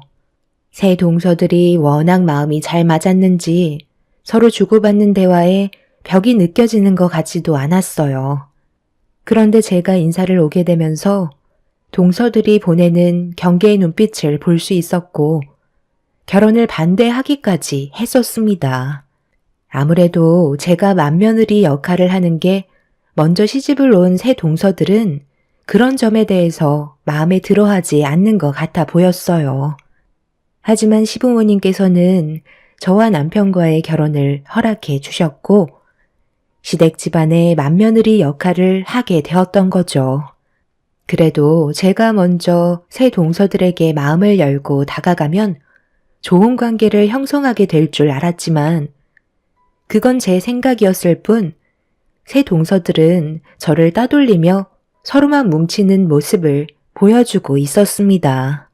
그럴 때마다 기분이 좋은 건 아니었지만 그래도 손이 사람으로서 언제나 침착하게 행동했어요. 급할 필요 없다 생각했고 모든 건 시간이 해결해 줄 수 있을 거라는 확신을 가지고 있었습니다. 그렇게 시댁 식구가 된 이후부터 열심히 살아왔었는데 동서들의 잘못된 행동들을 쭉 지켜보셨던 시모는 결국 한마디 하셨고 그로 인해 새 동서들과의 관계는 더욱더 안 좋아지고 말았습니다. 그때부터 더 큰 벽이 생기고 말았지만 시모는 걱정하지 말라면서 오히려 저보고 잘하고 있다며 기운 잃지 않게 좋은 말씀을 많이 해 주셨어요. 그날 이후부터 저는 제 할 일 묵묵히 하면서 지내게 되었고 제가 오히려 동서들한테 신경을 끄고 생활하게 되니 오히려 동서들이 저에게 접근하기 시작했지만 좋은 의도로 가까이 오는 건 아니었어요. 제가 하는 모든 거에 불만을 가지고 있었습니다. 각자 사는 게 많이 바빴지만 새 동서들은 항상 자주 모임을 가지는 듯 보였고 시댁에 올 때면 제가 알 수 없는 무언가에 투자를 하고 있는지 쉬지 않고 대화를 주고받고 있었어요. 주방에서 일을 하면서 묵묵히 동서들의 말을 듣고 있었는데 넷째 동서가 자기들이 하는 대화를 제가 엿듣고 있는 게 상당히 불편했는지 불만을 털어놓기 시작했고 둘째 동서는 제가 무식해서 크게 상관없다고 옆에서 말해도 모른다며 아예 투명인간 취급을 하고 있었네요. 아무리 제가 가만히 있는다 해도 둘째 동서가 했던 발언은 그냥 넘어갈 수가 없었어요. 저를 따돌리고 자기들끼리 뭉치는 것까지는 좋은데 가만히 있는 저를 직접적으로 건드리는 건 참기 힘들었습니다. 저도 쌓였던 감정들이 있다 보니 좋은 말은 나가지 못했고 동서들은 그런 저를 잡아먹으려 달려들면서 결국 집안 싸움이 시작되었고 시동생들 또한 남편에게 막말을 퍼붓고 말았네요. 그날 이후 한동안 얼굴을 안 보고 지내고 있었어요. 그런 모습을 지켜보고 계시던 시부모님께서 더 이상 안 되겠던지 모두를 한자리에 모으셨네요. 그리고 각자 속으로 가지고 있는 불만들을 전부 다 털어놓길 원하셨고 막내 동서가 먼저 입을 열었습니다. 저희가 왜 이렇게까지 하겠어요? 큰 아주버님이 아무리 나이가 있다 해도 무작정 결혼을 서두르시는 건 문제가 있었다고요. 어머님, 벌써 잊으신 건 아니시죠? 저 결혼할 때 어떻게 하셨어요? 모든 걸 다 따지셨잖아요. 저뿐만 그런 것도 아니고 둘째 형님, 셋째 형님도 마찬가지 아니었나요? 그런데 왜 첫째 형님은 며느리로 받아들이실 때 아무런 조건도 없이 그냥 받아주신 거죠? 솔직히 이 부분에 대해서 정말 많이 서운했고 어머님의 그런 행동들이 저를 더욱더 화나게 만들었다고요. 그래서 큰형님과 좋은 관계를 유지하고 싶지 않았어요. 이 점에 대해 어떻게 생각하세요? 넷째 너는 지금 그게 문제가 된다고 생각하니? 너는 지금까지 부족함 없이 잘 살아왔잖아. 그래서 당연한 절차를 거친 것 뿐이고 둘째, 셋째 며느리 또한 빠지는 것 없이 정상적인 삶을 살아왔으니 남들 다 하는 거 한 것뿐인데 그게 뭐가 잘못됐다는 거야? 그와 반대로 첫째 며느리가 살아온 환경은 어떠니? 부모님이 일찍 돌아가시고 가족은 하나도 없어서 그동안 혼자 외롭게 살아왔는데 그 삶이 얼마나 힘들었을지 너희들이 조금이라도 생각해 봤니? 나도 첫째 며느리처럼 과거에 부모님이 일찍 돌아가셔서 정말 힘겹게 살아왔었다. 내가 그런 마음을 잘 알고 있기 때문에 내 아들과 결혼을 한다고 했을 때 열심히 살고자 하는 모습이 보여서 결혼을 허락한 건데 그게 가족들과의 싸움으로까지 번질 정도로 잘못된 거야? 내 아들이 좋은 여자를 만나 결혼을 하겠다는데 너희들이 뭔데 반대를 하는 건데? 내가 너희들이 결혼하겠다고 인사 왔을 때 반대한 적 있었어? 나도 큰 며느리한테 시집살이 안 시키고 있는데 너희들이 뭔데 집안 분위기를 이런 식으로 만드냐는 거다. 가족의 구성원이 되었으면 좋던 싫던 서로 얼굴은 붉히지 말고 살아야지.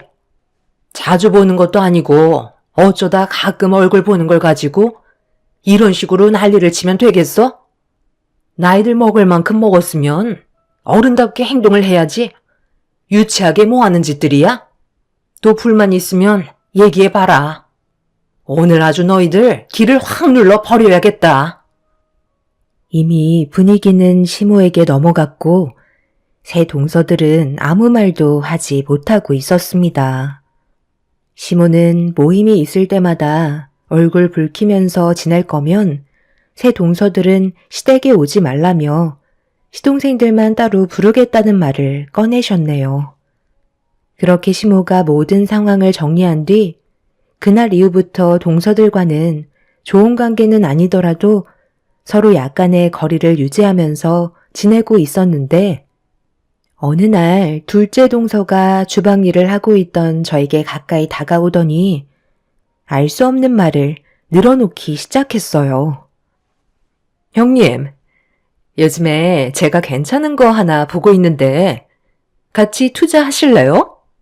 어머님이 하신 말씀이 계속해서 귀에 맴돌다 보니 이번에 도움을 좀 드리고 싶거든요. 형님이 주식에 대해 잘 모르시면 제가 알려드린 걸 큰 아주머님께 알려주시면 돼요. 이번 기회가 흔치 않은 거라 돈 벌 수 있을 때 확실하게 당겨야 하지 않겠어요? 그래서 저희들도 이번에 꽤 많은 돈들 쏟아부을 생각이거든요. 어차피 결정은 형님이 하시는 거지만 제가 이렇게까지 알려드리려 하는 건 저희와의 관계를 어느 정도 발전시킬 수 있는 좋은 기회 같아서요. 만약 제가 말씀드린 곳에 투자하셔서 성과가 좋다면 나중에 밥 한 끼 사주셔야 돼요. 큰 아주버님은 아마 주식을 조금씩 하시는 걸로 알고 있는데 가셔서 슬쩍 얘기해 보세요. 둘째 동서는 저에게 갑자기 꽤 많은 돈을 손에 쥘 수 있는 고급 정보라면서 주식에 같이 투자하길 원하고 있었어요. 가족이기 때문에 서로 도와가면서 저와의 관계도 좋은 쪽으로 발전시켜 나가길 원하고 있었습니다. 저는 주식에 대해 조금도 알지 못하기 때문에 둘째 동서가 저에게 해준 말을 그대로 남편에게 전달해 주었어요. 남편도 주식을 하고 있긴 하지만 용돈벌이 정도로만 하는 거라 크게 관심을 가지지 않았고 제가 한 말을 전부 들었지만 크게 투자하고 싶은 마음은 없다며 남편은 주식으로 떼돈 버는 건 원하지 않는다고 위험하다는 말을 먼저 꺼내었네요. 결정은 남편이 하는 거기 때문에 저는 더 이상 신경 쓰지 않았습니다. 저도 주변 사람들이 주식으로 전 재산까지 잃은 분들도 많이 봐서 솔직히 저 또한 동서가 말한 곳에 투자하고 싶은 마음은 전혀 없었습니다. 그런데 시댁에서 모임이 끝나고 집으로 돌아왔는데 남편이 동서가 했던 말에 대해 상당히 신경 쓰였는지 여러 가지 정보를 찾아보기 시작했어요. 상당히 진지한 얼굴을 하고 있길래 무슨 생각을 하냐고 물어보니 투자를 해도 좋을 것 같다면서 예상하지 못한 말에 저는 당황을 하고 말았습니다. 저는 보통 남편의 결정을 따르는 편이라 잘 생각하고 판단해서 투자할 거라는 걸 믿고 있었어요. 남편은 결국 동서가 말한 대로 움직이게 되었고 저희는 적지 않은 돈을 처음으로 주식에 투자를 하고 말았네요. 그런데 생각보다 많은 돈을 얻은 것도 아니었고 그렇다고 크게 잃은 것도 없는 상황이었습니다. 그렇게 일주일 정도의 시간이 흐르고 저희는 다시 한번 주말에 시댁에 모이게 되었는데 좀 늦게 도착한 터라 주방에서는 이미 음식 준비에 한창이었어요. 그래서 저도 조금은 밝게 웃으면서 주방으로 들어가려는 순간 막내 동서의 한마디에 저는 걸음을 멈추고 말았습니다. 그럼 큰형님은 쪽박차게 되는 거예요? 꽤 많은 돈을 투자했다고 하는데 그럼 언제 폭락하는데요?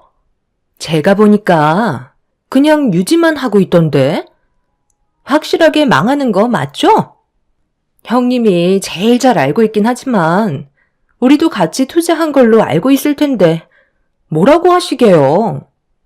그 종목이 투자하기에는 위험하다는 걸 알고 있기 때문에 저희는 건들지도 않고 있는 거잖아요. 뭐가 걱정이야? 어차피 투자는 자기 선택이잖아? 우리도 같이 하고 싶었지만 확실한 마음의 결정을 내리지 못해 투자를 취소했다고 하면 되잖아. 미끼를 덥석문 본인들 잘못이지. 이번 기회에 확실하게 무너뜨려야 고개도 못 들고 다닐 거 아냐? 동서, 지금 뭐라고 그랬어? 방금 한 말 사실이야? 나한테 지금 거짓 정보를 알려준 거냐고. 왜 말을 못하는 거지? 우리는 그래도 동서를 가족이라고 생각했기 때문에 믿고 그곳에 투자를 한 건데 우리 집안을 쪽박차게 만들 작정이었던 거야? 그게 왜 제 잘못이죠? 형님도 돈을 벌고 싶어서 제가 한 말을 진지하게 받아들인 거잖아요. 투자는 결국 본인의 선택이고 자유라고요.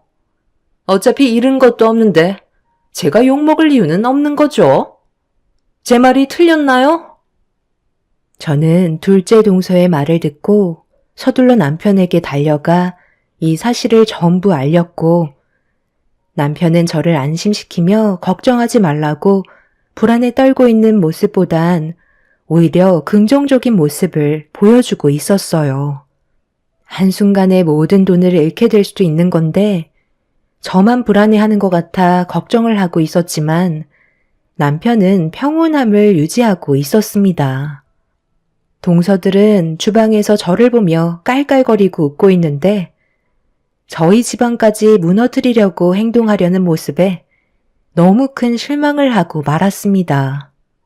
그날 이후 더 이상 새 동서들과는 엮이지 말아야겠다는 마음이 확고하게 세워지면서 나중에 무슨 일이 일어나던 동서들이 저희 부부에게 도움을 요청했을 땐 절대 도와줄 생각이 없었습니다. 그렇게 동서들의 속셈을 알게 된 이후부터 더 이상 가까이 다가갈 노력도 하지 않았고 월요일이 되자마자 남편에게 서둘러 정리하는 게 좋을 것 같다고 얘기했어요.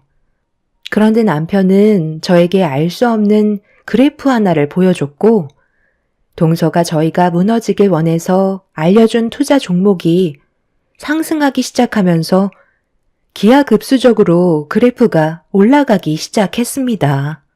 그렇게 저희는 투자한 금액에서 2배를 벌어들일 수 있었고 그걸 알게 된 동서는 상당히 충격을 받았는지 다음번에 얼굴을 보게 됐을 때 전과 다른 모습으로 접근하기 시작했어요.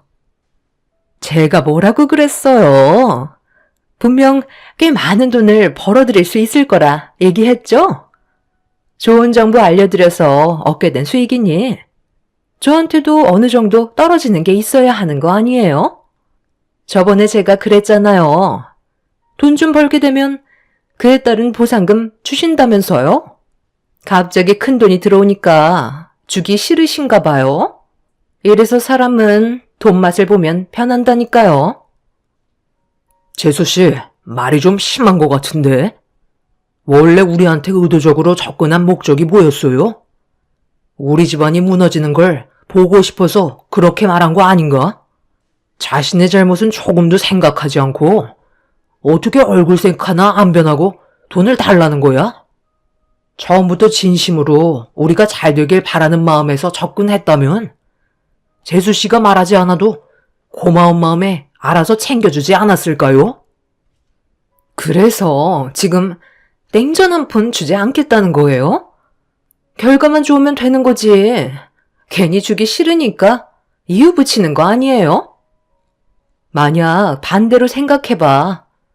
동서가 투자하라는 곳에 많은 돈을 넣었는데 잃게 됐으면 그땐 뭐라고 했을 것 같은데?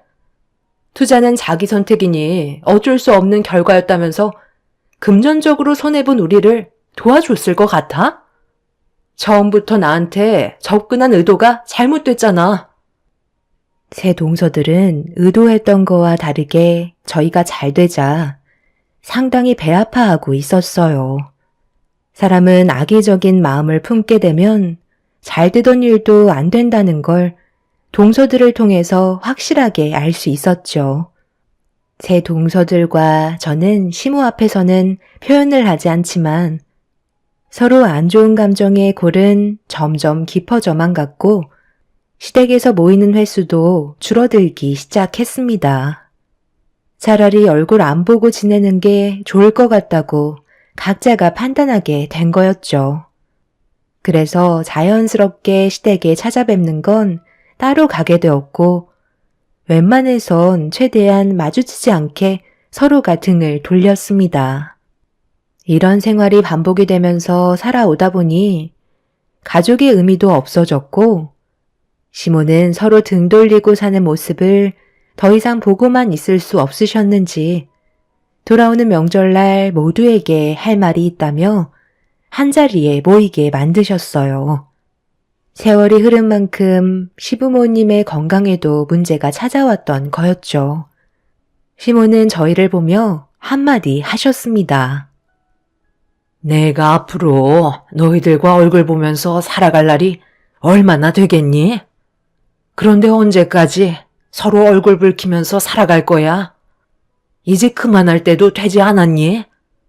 큰며느리가 시집 온 지 벌써 10년이나 됐고 많은 변화가 있었는데 정작 너희들의 관계는 어떻게 된 게 날이 가면 갈수록 점점 더 나빠지기만 하는 거니? 한 번뿐인 인생 이렇게 살아봤자 너희들한테 득되는 건 하나도 없는데 굳이 서로 안 좋은 감정을 계속해서 가질 필요가 있겠니? 너희들이 오기 전에 큰며느리는 하루 일찍 와서 혼자서 음식까지 전부 다 해놨다. 다른 집안 같으면 난리가 날 일이라고. 큰며느리가 착해서 너희들한테 아무 말도 안 하는 거지. 솔직히 음식하는 게 보통 일이니? 우리 식구가 적은 것도 아니고 명절 음식이 한두 가지도 아닌데 묵묵히 혼자서 다 해놓았으면 미안해서라도 한마디씩 하겠다. 먹는 것만 돼지처럼 먹지 말고 좋은 말 한마디씩 해주면 얼마나 좋아? 아, 그래요? 형님, 정말 고생 많으셨어요. 저희는 워낙 인사드릴 곳이 많다 보니 시간이 좀 늦었던 것 뿐이에요. 솔직히 이번 명절에도 별로 오고 싶지 않았는데 어머님이 하도 보채시는 바람에 어쩔 수 없이 온 것 뿐이라고요. 형님이야 어차피 명절 때 갈 친정도 없잖아요. 갈 곳도 없으니까 하루 전날 와서 음식하는 건 당연한 거죠. 고생하셨으니까 용돈 좀 챙겨드려야 되겠네. 10,000원씩 걷어서 주면 되죠? 혼자 착한 척은 다 하시고 어머님 마음까지 얻으셔서 정말 좋으시겠어요. 둘째 동서는 아래 동서들에게 10,000원씩을 걷더니 저에게 30,000원을 건네 주었어요. 너무 어이가 없어서 얼굴이 붉어졌고 둘째 동서의 행동에 저 또한 화가 많이 차올랐습니다. 하지만 시모가 저를 바라보면서 참으라고 하는 것처럼 눈빛을 보내시길래 화를 억누르며 제 앞에 놓여있는 30,000원을 바라보고 있었습니다. 자존심이 너무 상해서 표정 관리가 되지 않았었어요. 이런 모습을 지켜보고 있던 남편이 한마디 하려는 순간 제가 남편의 손을 잡았습니다. 시모가 참으라고 했으니까 참는 게 좋을 것 같아 보였죠. 시모는 더 이상 아무 말 하지 않으시고 새 동서들을 묵묵히 바라보고 계셨습니다. 막내 동서는 시모의 감정 상태가 어떤지 전혀 파악하지 못한 채 화를 더 돋구기 시작했어요. 큰형님이 음식을 하셔서 그런지 너무 맛이 별로였어요. 제가 발로 만들어도 그것보다는 잘 만들걸요? 솔직히 제 10,000원 드리는 것도 너무 아까워요. 음식이 음식다워야 그에 따른 가치를 지불하는 거죠. 제가 봤을 때 음식값 1,000원이면 될 것 같은데요. 저는 10,000원도 아깝게 생각하니까 1,000원으로 바꿔드릴게요. 아니다. 그래도 오늘은 명절이니까 5,000원 드리도록 할게요. 형님들도 그렇게 하세요. 솔직히 음식 맛 별로였잖아요? 그냥 배 채우려고 먹은 건데 지금 속도 안 좋아요. 너는 어떤 분위기인지 전혀 살피지를 않는구나. 내가 얼마나 참고 있는지 안 보이니? 여기 모인 사람들 중에 네가 제일 많이 먹은 건 몰라? 그리고 큰며느리가 하루 꼬박 고생해서 만든 음식값이 30,000원밖에 안 된다는 거니? 너희들 나랑 정말 해보자는 거야? 눈 감아주는 것도 한계라는 게 있는 거다. 다들 큰며느리한테 그동안 명절 때마다 고생 많았으니까 각자 100,000원씩 토해내도록 해라. 맨날 모이기만 하면 하는 둥 마는 둥 눈치나 살살 보면서 수다나 떨 줄 알지? 정작 하는 건 큰며느리가 전부 다 했잖아. 이번에도 고생 많았으니까 그동안의 노력을 봐서 100,000원씩 주는 게 좋을 것 같다. 어머, 어머님, 지금 그게 무슨 말씀이세요? 저희도 먹고 살기 팍팍하다고요. 100,000원이 땅 파면 나오는 것도 아니고 그 큰 돈이 지금 저희한테 있을 이유가 없잖아요. 요즘 경기가 안 좋아서 얼마나 먹고 살기 힘든데 너무 억지 피우시는 거 아니에요? 너희들이 그렇게 나온다는 거지? 내가 어떻게 나올 줄 알고 지금 토를 다는 거야? 그래, 알았다. 오늘 이 시간 이후로 나한테 며느리는 첫째 하나뿐이고 너희들은 더 이상 우리 집안의 가족이 아니다. 서로 인연 끊고 각자 인생 가는 게 좋을 것 같구나. 시모는 테이블 위에 올려져 있던 3만 원을 손에 쥐시더니 새 동서들의 면상에 던져버리셨고 자리에서 일어나 방으로 들어가셨어요. 시부 또한 화가 많이 나셨는지 시모의 뒤를 따라 들어가셨습니다. 남편은 시동생들에게 한심하다면서 혀를 차며 밖으로 나가버렸네요. 새 동서내외는 굳어진 얼굴로 저를 노려보고 있길래 그런 얼굴 보고 싶지 않아서 자리에서 일어나 주방으로 들어가 제 할 일을 시작했어요. 새 동서들은 시동생들에게 시댁에 더 이상 오지 말자며 서로 수군거리더니 서둘러 짐을 챙기고 있었습니다. 그렇게 인사도 없이 집 밖으로 나가버린 동선 애들과 저 또한 2번 다시 얼굴 안 보며 살고 싶었는데 밖으로 나갔던 동선 애들이 갑자기 우르르 몰려 들어오더니 시모의 방문을 강하게 두드리기 시작했네요. 둘째 동서는 다급한 목소리로 시부모님을 애타게 부르고 있었어요. 그리고 잠시 뒤 말도 안 되는 엄청난 일들이 눈앞에 펼쳐졌고 저는 입을 다물지 못했습니다. 어머님, 문 열어주세요. 창고에 있던 저희들 돈 전부 다 어디 갔어요? 그동안 저희가 따로 현금으로 모아두었던 돈들이잖아요. 그거 어디에 두셨냐고요? 앞으로 2번 다시 찾아오지 않을 테니까 저희가 이용하던 창고에 넣어둔 돈들 전부 다 돌려주세요. 어머님이 가져가신 거 제가 다 알고 있거든요. 그래서 형님한테 100만 원씩 주라고 하신 거잖아요. 글쎄다, 나는 모르는 일인데 너희들이 이용하는 창고였고 자물쇠로 단단하게 걸어놔서 내가 그 안에 뭐가 있는지 그걸 어떻게 아니? 거기 안에 돈이 있었던 거야? 땅에 묻어두기라도 했었나 봐. 어찌됐든 나는 모르는 일이니 너희들이 알아서 해라. 엄마, 정말 이럴 거예요? 우리가 세금 안 내려고 창고에다 얼마나 많은 돈을 숨겨놨는지 아시잖아요. 저희가 창고 이용하는 목적으로 매달 돈도 드렸는데 어떻게 그러실 수 있으세요? 그 돈 없으면 저희 정말 큰일 난다고요. 어머님, 혼자 그 많은 돈들 옮기시지는 않았잖아요. 분명 아버님도 같이 옮기셨죠? 창고에 지폐 한 장 없이 텅텅 비어 있다고요. 그 안에 저희가 모아둔 현금만 30억이 넘는데 그거 없으면 쪽박 차는 건 시간 문제라고요. 제발 부탁드릴게요. 큰형님한테 100만 원씩 주면 되는 거잖아요. 앞으로 좋게 해결할 테니까 창고에 쌓아두었던 돈 다시 돌려주세요.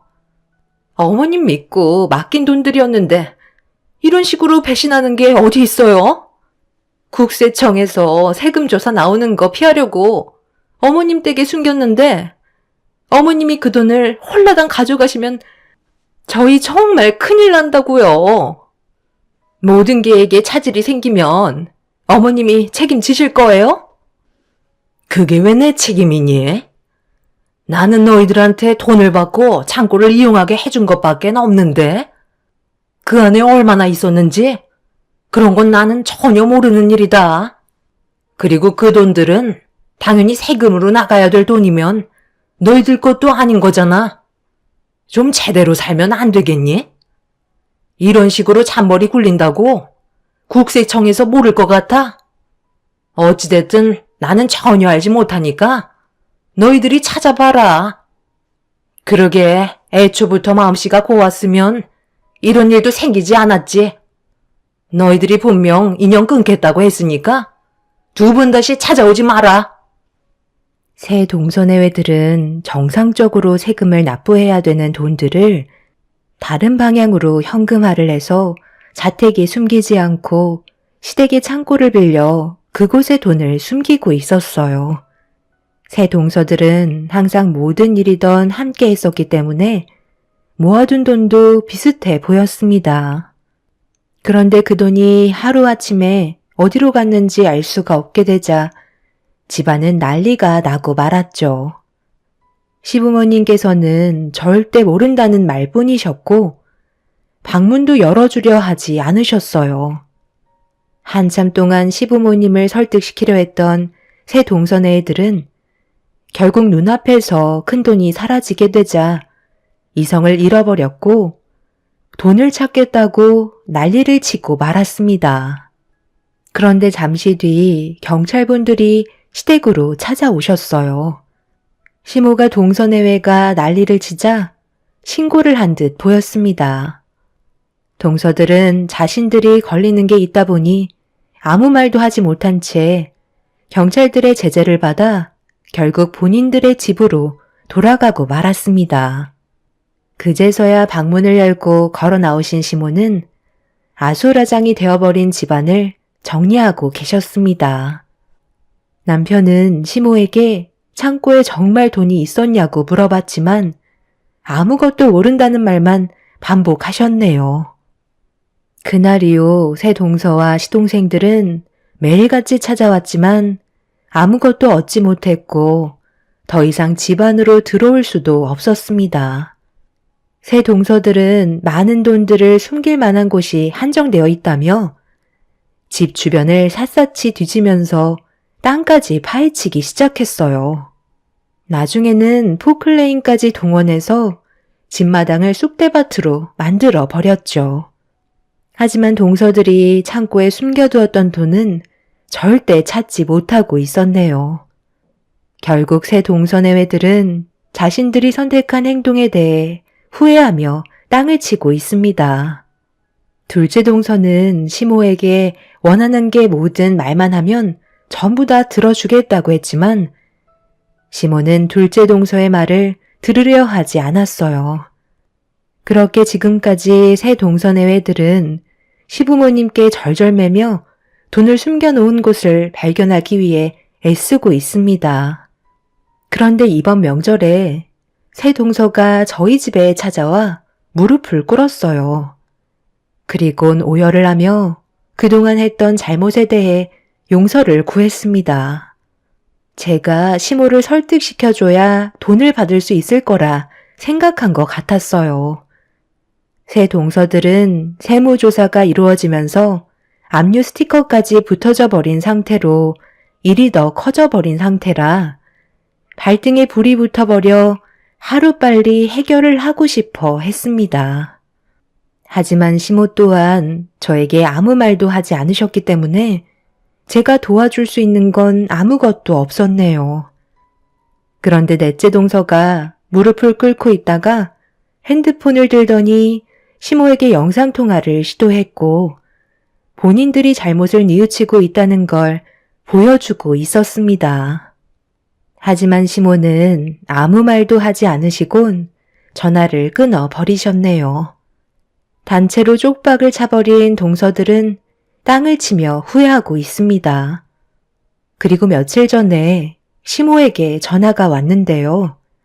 새 동서들의 돈을 가져간 게 맞다며 처음에 창고를 빌려줬을 때는 용도의 목적을 몰랐는데 일부러 세금을 내지 않으려고 숨겼다는 걸 알게 되면서부터 괘씸한 마음이 들었고 그래서 돈을 숨겼다는 말을 듣게 되었습니다.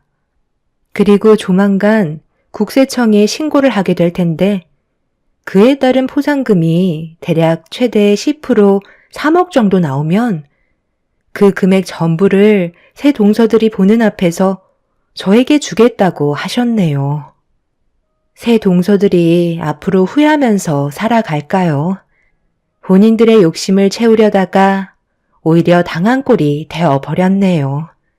참 안타까울 뿐입니다.